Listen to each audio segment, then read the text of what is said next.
Dear students, welcome to smart education world. आप सबका smart education world में स्वागत है। आप हमसे जुड़िए, हमारे चैनल सब्सक्राइब करिए।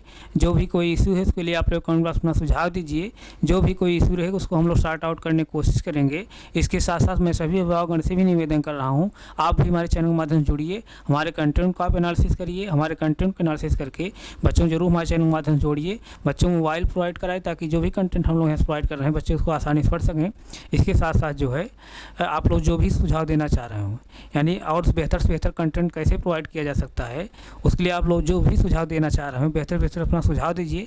जो भी सुझाव आप लोग देंगे उस सुझाव को हम लोग फॉलो करते हुए यहाँ से और बेहतर से बेहतर कंटेंट प्रोवाइड करने की कोशिश करेंगे। तो प्यारे बच्चे, पिछली क्लास हम लोग क्या पढ़ रहे थे?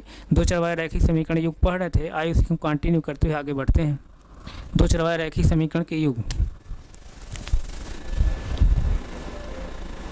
दो चर वाले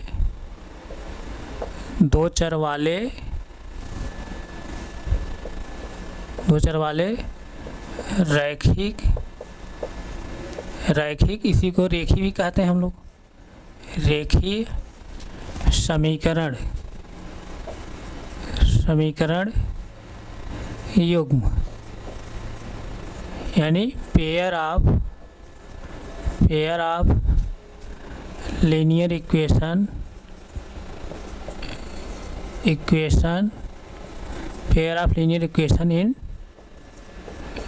in two variables। दो चरवाहे रैखिक समीकरण युग। तो पिछली क्लास बच्चे हम लोग क्या पढ़ रहे थे? एग्जाम्पल नंबर 2 हम लोग पढ़ रहे थे। आइए हम लोग जो है एग्जाम्पल नंबर 3 हम पढ़ेंगे। अब एग्जाम्पल नंबर 3 अपनी बुक जो है ओपन कर लीजिए। जो भी हम लोग कंटेंट पढ़ रहे हैं सब एनसीईआरटी पढ़ रहे हैं। एनसीईआरटी बुक अगर आपके पास नहीं है तो यूपी बोर्ड जो बुक है उससे ओपन कर पढ़िए, या और कोई बुक आपके पास है तो वहाँ ओपन करके आप दो चरवाहे रैखिक समीकरण युग पढ़िए। तो एग्जाम्पल नंबर हम लोग 3 जो है पढ़ेंगे। पिछली क्लास में एग्जाम्पल नंबर 2 हम लोग पढ़ चुके हैं। आइए जो है एग्जाम्पल नंबर 3 हम लोग देखते हैं। एग्जाम्पल नंबर 3 क्या है?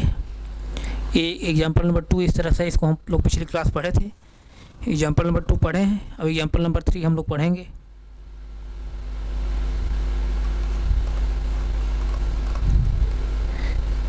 एग्जाम्पल नंबर 3 आइए ध्यान दीजिए।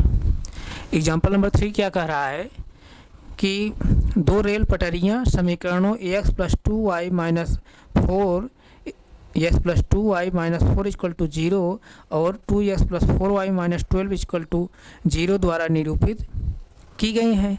इस स्थिति को ज्यामितीय रूप से व्यक्त कीजिए। तो यानी हमको समीकरण यहाँ पता है, उसका हमको ग्राफ बनाना है। पहला समीकरण क्या दिया है? पहला समीकरण दिया है x + 2y - 4 = 0 दिया है। इक्वेशन नंबर 1 है। इसी तरह जैसे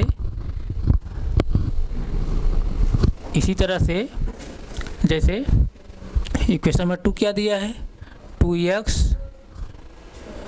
+ 4y और +4y और क्या दिया है? और -12 = 0 दिया है। इक्वेशन नंबर क्या है? 2 है। अब इन्हीं इक्वेशन नंबर 1 और 2 के माध्यम से हम लोगों को ग्राफ बनाना है, यानी ज्यामितीय रूप। इन दोनों समीकरण का हमको ज्यामितीय रूप पढ़ना है, यानी ज्यामितीय तरीके से पढ़ना, ज्यामितीय विधि से, ज्योमेट्रिकल मेथड से पढ़ना है। तो मैं पिछली क्लास में क्या बताते हुए आ रहा हूँ, दो चरवाहे रैखिक समीकरण जब हम लोग ज्यामितीय तरीके से पढ़ेंगे तो जो समीकरण दिए रहते हैं उसका कम से कम हमको 2 सलूशन पता रहना चाहिए। जब 2 सलूशन पता रहे तो हम लोग ग्राफ बना लेंगे। तो आइए हम लोग जो है समीकरण नंबर 1 का 2 सलूशन निकालते हैं, समीकरण नंबर 2 का भी 2 सलूशन निकालते हैं। और सलूशन निकालने में एक तरीका क्या बताया था, क्योंकि दो चरवाहे रैखिक समीकरण के, यानी अलग अलग जो दो चरवाहे रैखिक समीकरण है, ये समीकरण नंबर 1 समीकरण नंबर 2 के, ये दो चरवाहे जो रैखिक समीकरण हैं इनके जो है कई सलूशन होते हैं, कई हल होते हैं, अनंत हल होते हैं। तो उस कंडीशन में एक्स और वाई के तमाम ऐसी वैल्यू होंगे जो इस इक्वेशन एक्स और वाई के तमाम ऐसी वैल्यू होंगे जिसको इक्वेशन हम रखेंगे तो इक्वेशन क्या होगा, सेटिस्फाई करेगा। यानी एक्स और वाई के तमाम मान पर जो है इक्वेशन सेटिस्फाई हो जाएगा। इसका मतलब क्या, एक्स और वाई के जिस मान पर इक्वेशन सेटिस्फाई हो और सभी मान क्या होंगे, इस इक्वेशन सोल्यूशन होंगे, हल होंगे। तो एक्स और वाई की तमाम ऐसी वैल्यू हों, कैसे हम समझेंगे कौन वैल्यू निकालेंगे। तो उसके लिए मैं बहुत सिंपल तरीका यही बताया था कि आप जो है यहाँ पर एक बार एक्स बराबर 0 लेंगे तो वाई बराबर वाई का मान निकलेगा, वाई बराबर 0 लेंगे तो एक्स का मान निकलेगा। यानी इस तरह से मान लेने पर इक्वेशन जो 2 चरवाहा रैखिक समीकरण में है वो 1 चरवाहा रैखिक समीकरण हो जाएगा। यानी linear equation in one variable convert हो जाएगा। जब linear equation in one variable एक इक्वेशन हो जाएगा तो वहाँ से हम लोग जो है वन वेरिएबल वैल्यू जो है ट्रांसपोज मेथड से हम लोग वहाँ सॉल्व करके निकाल लेंगे। तो आइए हम लोग जो है इक्वेशन नंबर 1 के माध्यम से इसके हम सोल्यूशन को निकालने की कोशिश करते हैं। यानी हम कोऑर्डिनेट तैयार करेंगे, वही कोऑर्डिनेट जो है हम इक्वेशन पुट करेंगे, यानी एक्स और वाई के पोजीशन हम पुट करेंगे। अगर जो है इक्वेशन जो है सेटिस्फाई हो जा रहा है तो जो कोऑर्डिनेट हम लोग निकाले हैं वो कोऑर्डिनेट क्या होंगे, उस इक्वेशन सोल्यूशन होंगे। आइए जैसे देखिए यहाँ पर इक्वेशन नंबर 1 क्या लिखा गया है। इक्वेशन नंबर 1 क्या है, x plus 2y minus 4 equal to 0 है। अब हम एक बार जो है एक्स बराबर 0 ले रहे हैं, एक्स बराबर 0 लीजिए, एक्स पोजीशन 0 रखेंगे, plus 2y minus 4 equal to 0। अब देखिए, अब 0 को जब 2y में ऐड करेंगे क्या आएगा, 2y ही आएगा। 2y माइनस 4 इक्वल टू 0 है। अब देखिए हमको वेरिएबल को वैल्यू निकालना है, y की वैल्यू निकालना है। जैसे देखिए एक्स बराबर 0 रख देने पर अभी जो इक्वेशन बन रहा है एक चरवाहा रैखिक समीकरण बन जा रहा है। यानी इसमें सिर्फ एक ही वेरिएबल है और एक्स वाला जो वेरिएबल विलुप्त हो जा रहा है। तो यहाँ से जैसे देखिए y हमको निकालना मान, तो 2y हम यहीं रहने देंगे, इसको इधर ले जाएंगे, पक्षांतर करेंगे, ट्रांसपोज करेंगे तो इधर -4 है, इधर आएगा क्या हो जाएगा, +4 हो जाएगा। प्लस यहाँ लिखिए चाहे ना लिखिए माना जाता है। तो यहीं 2y इक्वल टू 4, तो y इक्वल टू क्या हो जाएगा 4/2, y इक्वल टू क्या हो जाएगा 2।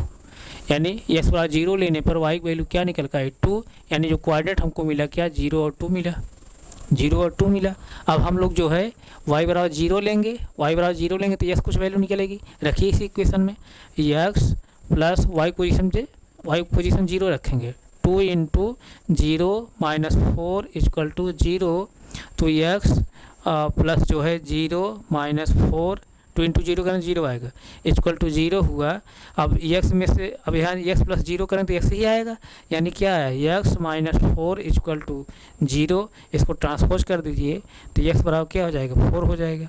यानी y बराबर 0 लेने पर x वैल्यू जो निकल के आ रही है, क्या निकल के आ रही है 4 निकल के आ रही है। इस तरह कोऑर्डिनेट जो हमको मिला क्या मिला 4 और 0, 2 कोऑर्डिनेट हमको प्राप्त हो गया है। अब इन्हीं दोनों कोऑर्डिनेट पहले हम लोग चेक कर ले रहे हैं। इक्वेशन में एक्स और वाई पोजीशन रख देंगे। अगर इक्वेशन जो है सेटिस्फाई कर जाएगा दोनों कोऑर्डिनेट को, तब ये दोनों कोऑर्डिनेट क्या होंगे, इस इक्वेशन के सोल्यूशन होंगे। यानी ये जो हम कोऑर्डिनेट निकालें, क्या निर्देशांक निकालें, भुज कोड यानी एक्स और वाई का मान, एक्स और वाई का मान, भुज कोड, एब्सिसा ऑर्डिनेट, इस तरह पिछली क्लास में बताते हुए आ रहा हूँ। तो यहाँ जैसे आप देखिए हम इक्वेशन नंबर 1 रख रहे हैं, एक्स इक्वल टू क्या रख रहे हैं, पहले कोऑर्डिनेट से 0, वाई इक्वल टू क्या है 2 है, रखिए यहाँ पर। और एक्स पोजीशन हम 0 रखेंगे, प्लस क्या हो जाएगा 2 इंटू 2, वाई पोजीशन पर 2, माइनस 4 इक्वल टू क्या है 0 है। अब यहाँ 0 हो जाएगा और 2 इंटू 2 जब करेंगे क्या हो जाएगा 4 हो जाएगा, माइनस 4 इक्वल टू क्या हो जाएगा 0। अब जैसे देखिए 0 को जब 4 में ऐड करेंगे 4 ही आएगा, 4 यानी क्या हो जाएगा +4 माइनस 4 इक्वल टू 0। अब देखिए प्लस, यहाँ प्लस साइन है, यहाँ माइनस साइन अपोजिट रहता है, बड़े वाले पद छोटा पद घटा देते हैं, दोनों बल्कि सेम पद है, ऐसे पद का जो मान सेम है। यानी 4 में 4 जब घटाएंगे क्या आ जाएगा 0 आ जाएगा। यानी इधर भी 0 आए, इधर भी 0 आए, left hand side equal to क्या है राइट हैंड साइड।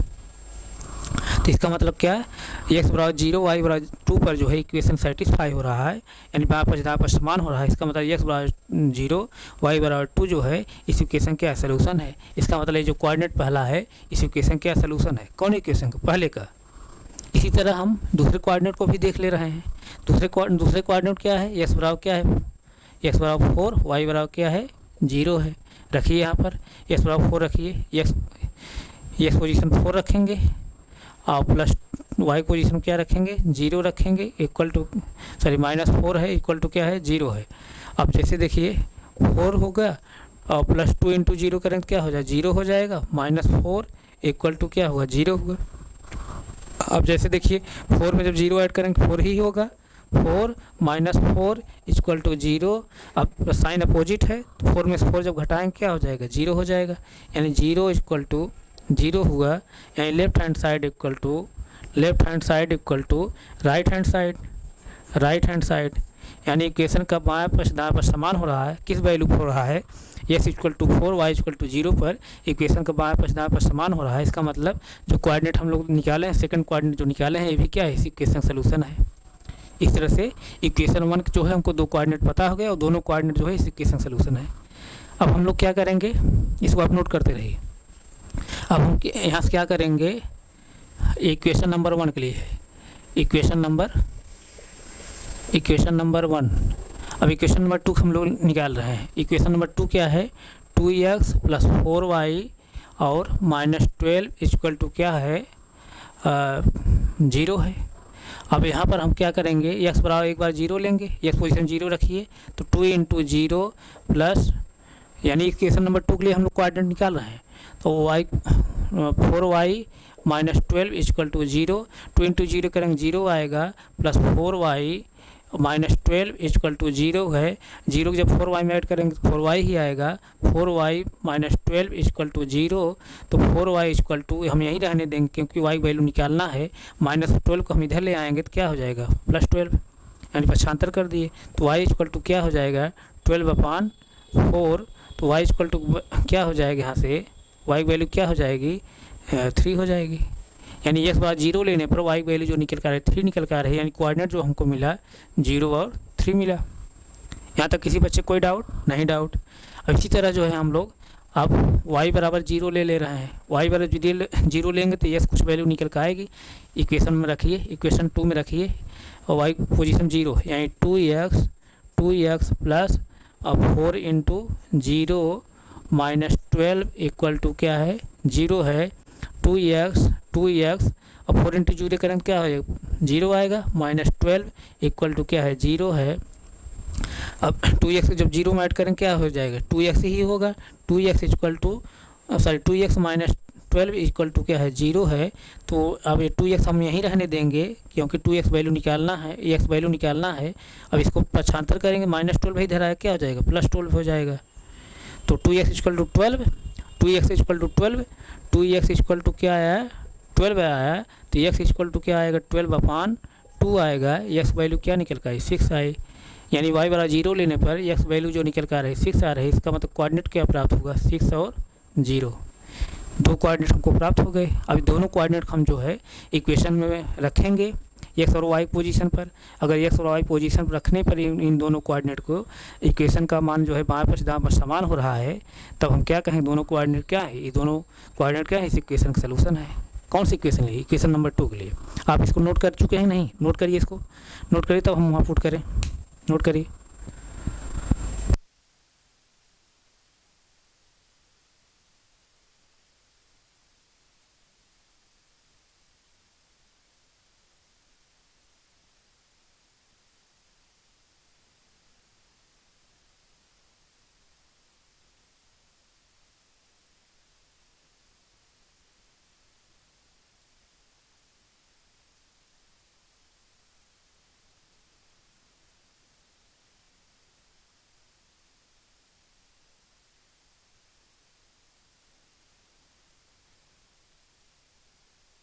नोट हो गया, नोट हो गया बच्चे, नोट करिए। नहीं नोट किए अगर तो स्क्रीनशॉट लीजिए, मैं बगल हो गया है, स्क्रीनशॉट ले लीजिए, स्क्रीनशॉट लीजिए।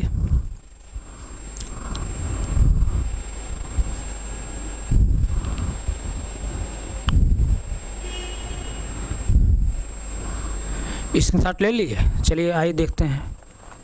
अब इक्वेशन नंबर 2 में हम लोग, इक्वेशन नंबर 2 में हम इक्वेशन नंबर 2 में जो इक्वेशन नंबर 2 से कोऑर्डिनेट निकाले हैं उसकी वैल्यू हम रखेंगे एक्स वाई पोजीशन पर।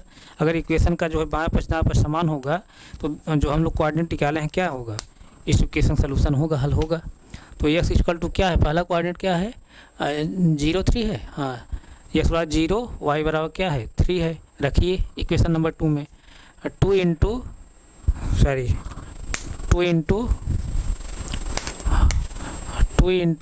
0 x position 0 plus 4y y position क्या है 3 माइनस 12 इक्वल टू 0। अब 2 इंटू 0 करेंगे 0 हो जाएगा, 4 इंटू 3 करेंगे क्या होगा प्लस 12 हो जाएगा, माइनस 12 इक्वल टू 0। 0 जब 12 ऐड करेंगे क्या होगा 12 ही होगा, माइनस 12 इक्वल टू 0। अब प्लस माइनस है, साइन अपोजिट है, साइन अपोजिट रहने बड़े पद छोटे पद घटा देते हैं, तो यहाँ से 12 में 12 जब घटाएंगे क्या आएगा 0 आ जाएगा, यानी 0 इक्वल टू 0 आया। And left hand side equal to क्या है राइट हैंड साइड, यानी एक्स बराबर 0 वाई बराबर 3 पर इक्वेशन क्या है सेटिस्फाई हो रहा है। इसका मतलब एक्स बराबर 0 वाई बराबर 3 जो है इस इक्वेशन क्या है सोल्यूशन है। इसका मतलब जो पहला क्वाड्रेंट हम निकाले हैं इक्वेशन नंबर 2 क्या है सोल्यूशन है। इसी तरह हम दूसरा क्वाड्रेंट चेक कर ले रहे हैं, एक्स इक्वल टू क्या है 6 है, वाई इक्वल टू क्या है 0 है। रखिए यहाँ पर एक्स पोजीशन पर रखिए, 2 इंटू एक्स पोजीशन 6 रखिए प्लस 4 इंटू वाई पोजीशन क्या रखिए 0 रखिए, और माइनस 12 इक्वल टू क्या है 0 है। अब जैसे देखिए 6 इंटू 2 जब करेंगे क्या आएगा 12 आया, और प्लस 4 इंटू 0 करेंगे तो क्या है 0 आएगा, माइनस 12 इक्वल टू क्या है 0। अब जैसे देखिए 0 जब ऐड करेंगे 12 क्या आएगा 12 ही आएगा, और माइनस 12 है इक्वल टू क्या है 0। अब साइन अपोजिट है, साइन जब अपोजिट रहता है बड़े पद छोटा पद घटा देते हैं, यानी 12 में 12 जब घटाएंगे क्या आएगा 0 आएगा, तो क्या है 0 इक्वल टू क्या है 0। And left hand side equal to क्या है राइट हैंड साइड, यानी एक्स बराबर 6 वाई बराबर 0 पर इक्वेशन क्या हो रहा है सेटिस्फाई हो रहा है। इसका मतलब एक्स बराबर 6 और वाई इक्वल टू 0 जो है इस इक्वेशन क्या सोल्यूशन है। इसका मतलब दूसरा कोऑर्डिनेट जो हम लोग निकाले हैं ये भी क्या है इस इक्वेशन क्या है सोल्यूशन है। किस इक्वेशन का इक्वेशन नंबर 2 का, यानी दोनों इक्वेशन का हमको दो सोल्यूशन पता हो गया, तब हम लोग ग्राफ बना सकते हैं। आप पहले इसको नोट करिए तो मैं ग्राफ बनाऊँ, जल्दी से नोट करिए आप।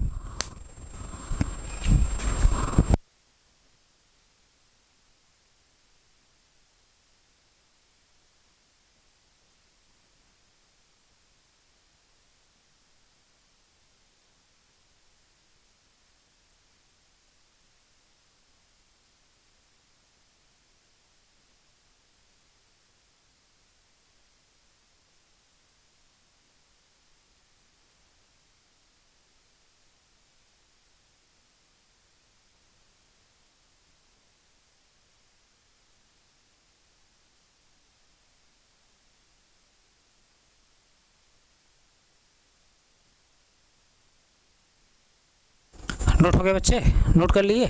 अगर नहीं नोट किए हैं तो आप स्क्रीनशॉट ले लीजिए, तुरंत लीजिए स्क्रीनशॉट लीजिए। मैं बगल में स्क्रीनशॉट लीजिए।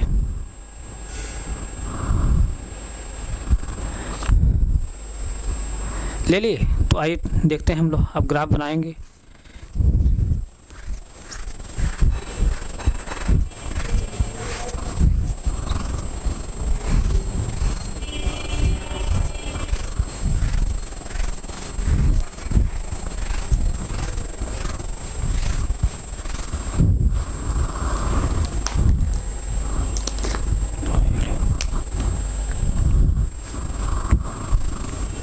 आइए हम लोग ग्राफ बनाते हैं। आप जो है 10 रुपये ग्राफ पेपर लेकर के जो मैं बता रहा हूँ उसको प्रैक्टिस डेली करते जाइए। जब प्रैक्टिस करेंगे तभी आपको समझ में आएगा, प्रैक्टिस नहीं करेंगे आपको समझ नहीं आएगा।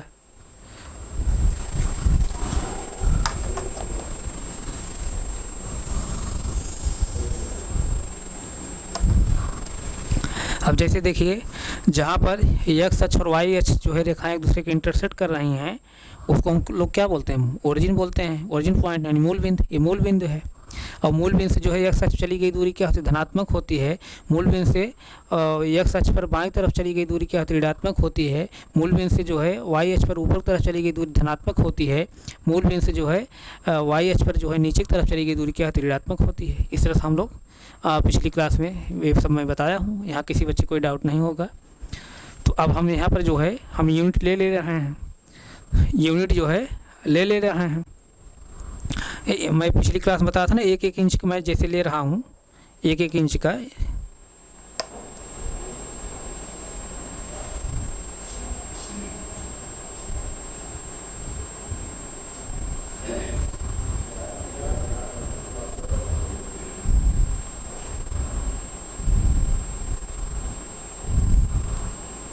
एक एक इंच मैं ले रहा हूँ।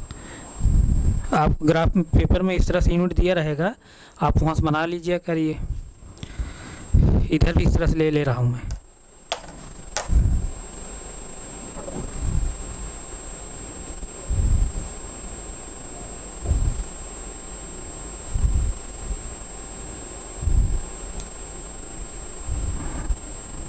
इस तरह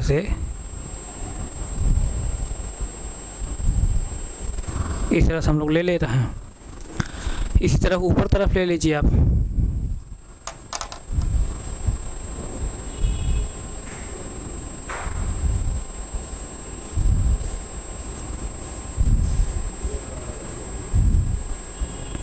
इस तरह से ले लीजिए, नीचे भी इस तरह से ले लीजिए।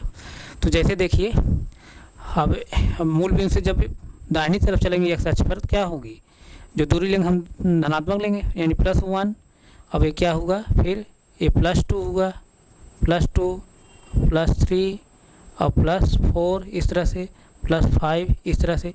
इसी तरह ऊपर तरफ +1 +2 और +3 और +4, इस तरह से हम लेंगे, +5 इस तरह से लेंगे। तो देखिए, पहले इक्वेशन के माध्यम से जो हम लोग कोऑर्डिनेट निकाले हैं, और उसके माध्यम से हम लोग पहले ग्राफ बनाएंगे। तो पहले इक्वेशन के माध्यम से पहला जो कोऑर्डिनेट क्या है, 0 2, यानी भुज क्या है 0, कोण क्या है 2 है, और कोण क्या है धनात्मक है। धनात्मक मतलब कि कहाँ है, मूल बिंदु से y अक्ष पे कहाँ है दूरी, ऊपर चली गई दूरी है। और भुज क्या है 0 है, यानी भुज कहाँ है, यहीं मिलेगी 0 पर, यानी मूल बिंदु पर। भुज मतलब एक से चली गई दूरी ना, एक से चली गई दूरी क्या है 0 है, इसका मतलब क्या है मूल बिंदु पर ही है। और कोण कितना है 2 है, 2 क्या है धनात्मक है। धनात्मक मतलब y चली गई जो दूरी है क्या है ऊपर तरफ है, यानी यहाँ पर दूसरे वाले पॉइंट पे यहाँ पर कोण मिल रही है। कोण यानी यहाँ से यहाँ एक कोऑर्डिनेट क्या मिल रहा है, इस कोऑर्डिनेट सपोज दैट मैं क्या मान ले रहा हूँ a, तो यहाँ पर एक कोऑर्डिनेट मिल रहा है a कोऑर्डिनेट क्या है 0 और 2 यहाँ पर। इसी तरह दूसरे कोऑर्डिनेट के माध्यम से क्या है 4 और 0, यानी एक साथ चली गई दूरी जो है धनात्मक है। देखिए 4 क्या है धनात्मक है, इसका मतलब एक साथ चली गई जो दूरी है मूल बिंदु कहाँ है दाहिनी तरफ है। तो 4 इकाई, 1 इकाई, 2 इकाई, 3 इकाई, 4 इकाई यहाँ पर। और कोण कितनी है 0 है, कोण 0 है तो यहीं पर रहेगी।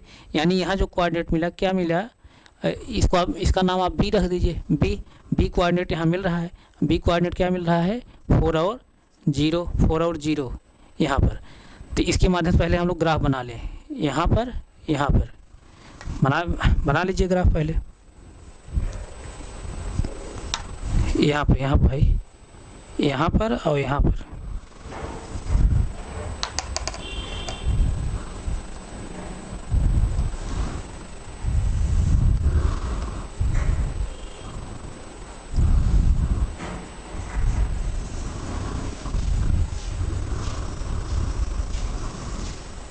इस तरह से रेखा हमको मिली। और किसके समीकरण के माध्यम से, पहले वाले समीकरण। पहला समीकरण क्या है x और +2y - 4 = 0। और कौन रेखा मिली a और b, इस तरह से रेखा जा रही है। ये कौन रेखा है a, सपोज दैट क्या है यहाँ पर a है, ये क्या है b, क्योंकि कोऑर्डिनेट हम लोग a b माने हैं। यहाँ पर a वाला पॉइंट है, ये b वाला कोऑर्डिनेट है। इस तरह से अब पहला जो है ग्राफ बन गया पहले समीकरण के माध्यम से। अब दूसरे समीकरण के माध्यम से हम लोग ग्राफ बनाएंगे। दूसरे समीकरण कोऑर्डिनेट क्या है 0 3 मतलब कि भुज कितनी है 0 है, इसका मूल बिंदु पर ही है। और कोण कितनी है 3 है, 3 मतलब कि धनात्मक है। धनात्मक मतलब कहाँ मूल बिंदु से ऊपर तरफ चली गई दूरी है। तो कितनी इकाई है 3 इकाई यहाँ मिलेगा, यानी यहाँ पर।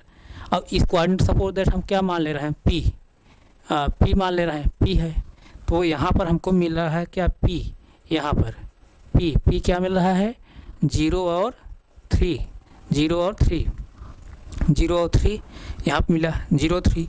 और इसको इस कोऑर्डिनेट दूसरे वाले को हम मान ले रहे हैं क्यों, यहाँ पर जो भुज है क्या है 6 और कोण कितनी है 0, 6 और धनात्मक है, भुज क्या है धनात्मक है, इसका मतलब क्या है एक अक्ष पे चली गई दूरी है कहाँ है मूल बिंदु से दाहिनी तरफ है। तो कितनी इकाई 6 इकाई है, 1 इकाई 2 इकाई 3 इकाई 4 इकाई 5 इकाई 6 इकाई यहाँ पे मिलेगा, यहाँ पे मिलेगा 6 इकाई पे। और कोट कितनी है 0 है, कोट 0 है, इसका मतलब कहाँ है कोट यहीं पर है मूल बिंदु पर ही। तो इसका मतलब कि यहाँ क्या मिला 1 2 3 4 5 6 यहाँ पे मिला। तो कौन मिला एक कौन पॉइंट है, किसको हम लिए हैं क्यू लिए हैं, यहाँ पर हम क्या लिए हैं क्यू लिए हैं। क्यू क्यू मतलब कितना है 6 और 0, 6 और 0, 6 और 0। अब यहाँ पी मिला है 1 2 3 यहाँ पी मिला है, और यहाँ पर क्या मिला है क्यू मिला है, यहाँ पर क्यू मिला है 1 2 3 4 5 6 यहाँ पर। तो पी ओ क्यू को मिला लीजिए, आप पी क्यू को मिला लीजिए।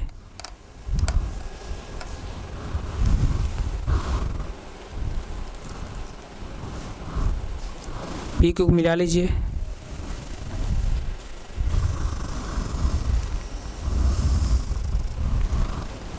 पी क्यू को मिला लीजिए। अब जैसे देखिए यही है एक क्या है पी क्यू रेखा है, पी क्यू ये क्या है यहाँ पी है और क्या है क्यू है। और किसके माध्यम से रेखा किसके माध्यम से समीकरण मिल रहा है कौन समीकरण माध्यम से रेखा मिल रही है समीकरण नंबर 2 से। कौन समीकरण नंबर 2 यहाँ क्या है 2x plus 4y minus 12 equal to 0, इसके माध्यम से रेखा मिल रही है। अब यहाँ देखिए समीकरण नंबर 1 समीकरण नंबर 2 से जो रेखाएं मिल रही हैं दोनों क्या है एक दूसरे क्या है पैरेलल हैं, समांतर हैं। ये रेखाएं दोनों एक दूसरे क्या हैं समांतर हैं। जब समांतर रहती हैं रेखाएं तो मैं पिछली क्लास बताते हुए आ रहा हूँ, जब समांतर रेखाएं रहेंगी तो आप इनको अनंत दूरी तक बढ़ाते जाएंगे तो कहीं एक दूसरे के इंटरसेक्ट नहीं करेंगे, कहीं एक दूसरे प्रतिच्छेदित नहीं करेंगी। जब एक दूसरे प्रतिच्छेदित नहीं करेंगी तब इसका मतलब क्या हमको कोई कोऑर्डिनेट नहीं मिलेगा। जहाँ प्रतिच्छेदित करेंगे जहाँ इंटरसेक्ट करेंगे वहीं तो कोऑर्डिनेट मिलेगा ना। जब एक दूसरे कहीं प्रतिच्छेदित कर ही नहीं रही हैं तो इसका मतलब कोई कोऑर्डिनेट हमको नहीं मिलेगा। इसका मतलब समीकरण नंबर 1 समीकरण नंबर 2 का हमको कोई सलूशन नहीं मिलेगा। इस कंडीशन में समीकरण नंबर 1 समीकरण नंबर 2 का कोई हल हमको प्राप्त नहीं होगा। ये रेल पटरियाँ हैं एक दूसरे समांतर हैं, कहीं एक दूसरे के इंटरसेक्ट नहीं करेंगी। तो ये कहीं इंटरसेक्ट नहीं कर रही हैं तो इसका मतलब इन समीकरण के माध्यम से दोनों समीकरण के माध्यम से हमको कोई हल नहीं प्राप्त होगा। यानी इन दोनों समीकरण के माध्यम से हमको कोई ऐसा हल नहीं प्राप्त होगा जिसके माध्यम समीकरण नंबर 1 समीकरण नंबर 2 भी क्या हो सेटिस्फाई हो। चूँकि जब हम दोनों समीकरण को अलग अलग पढ़ रहे हैं तब तो इसके कई सलूशन मिल रहे हैं। लेकिन जब दोनों समीकरण हम लोग एक साथ पढ़ेंगे तो वहाँ मैं बताते हुए आ रहा हूँ जब दोनों समीकरण हम लोग एक साथ पढ़ेंगे तो वहाँ हम लोग ऐसा सलूशन निकालेंगे, ऐसा हल निकालेंगे जिसके माध्यम से जो है समीकरण नंबर 1 भी सेटिस्फाई हो या समीकरण नंबर 2 भी सेटिस्फाई हो। मतलब ऐसा कोऑर्डिनेट कोई होगा जिसके माध्यम समीकरण नंबर 1 भी सेटिस्फाई होगा, समीकरण नंबर 2 भी हो सेटिस्फाई। तो कब होगा जब दोनों रेखाएं एक दूसरे को इंटरसेक्ट करेंगी तभी जो है ऐसा कोई कोऑर्डिनेट मिलेगा कि जो है दोनों इक्वेशन क्या करेगा साथ साथ जो है सेटिस्फाई करेगा। तो यहाँ पर जो है दोनों रेखाएं एक दूसरे क्या हैं पैरेलल हैं समांतर हैं, इनको आप अनंत दूरी तक बढ़ाते जाएंगे कहीं एक दूसरे के इंटरसेक्ट नहीं करेंगी। जब इंटरसेक्ट दोनों रेखाएं नहीं करेंगी तो इस कंडीशन में दोनों समीकरण के लिए हमको कोई सलूशन नहीं प्राप्त होगा, कोई हल नहीं प्राप्त होगा। तो इस तरह से इन दोनों समीकरण के माध्यम से एक ग्राफ था। आप इसको नोट करिए, तुरंत नोट करिए, नोट करिए।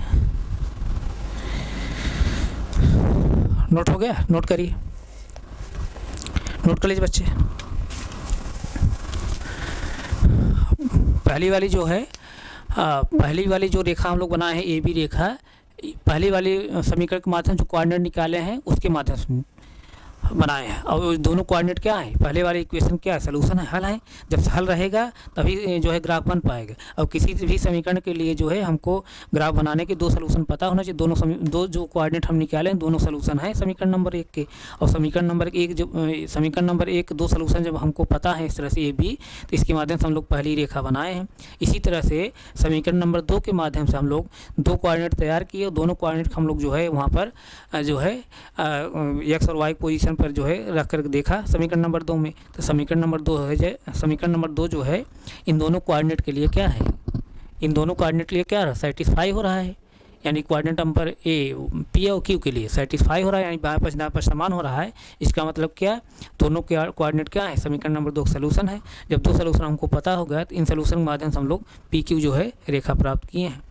और दोनों रेखाएं जो है, दोनों समीकरण के माध्यम जो रेखाएं बनी हैं एक दूसरे के पैरेलल हैं, समांतर हैं। जब दोनों रेखाएं एक दूसरे समांतर हैं तो इनको अनंत दूरी तक आप बढ़ाते जाएंगे तो कहीं इंटरसेक्ट नहीं करेंगी। जब कहीं इंटरसेक्ट करेंगे ही नहीं तो इस कंडीशन में क्या होता है, इन दोनों समीकरण कोई सोल्यूशन हमको नहीं प्राप्त होता है। अभी आगे हम जो है इस तरह से पढ़ेंगे भी।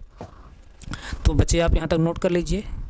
और कोई अगर डाउट आप लोग बच रहा है, आप क्लास को एक बार 2 बार रिवाइज कर लिया करिए ज़रूर। जब क्लास को एक बार 2 बार रिवाइज कर लेंगे तो हमें पूरा ऐसा विश्वास है कोई आप डाउट नहीं बचेगा। उसके बावजूद कोई डाउट बचता है तो अपने डाउट को आप हमारे कमेंट बॉक्स आप डालिए। जो भी डाउट रहेगा उसको हम लोग अगली क्लास में रिवाइज करते आगे बढ़ेंगे। तो प्यारे बच्चे इसको नोट कर लीजिए, नोट कर लीजिए कि नहीं। अगर नहीं नोट किए हैं तो इसको जो है आप इसका स्क्रीनशॉट ले लीजिए, स्क्रीनशॉट लीजिए, इसका लीजिए, हम बगल हो गए हैं, स्क्रीनशॉट लीजिए, ले लिए स्क्रीनशॉट ले लिए कि नहीं। ठीक है, तो प्यारे बच्चे हम अब यहीं तक रख रहे हैं, आगे हम फिर कंटिन्यू करेंगे। Thank you so much.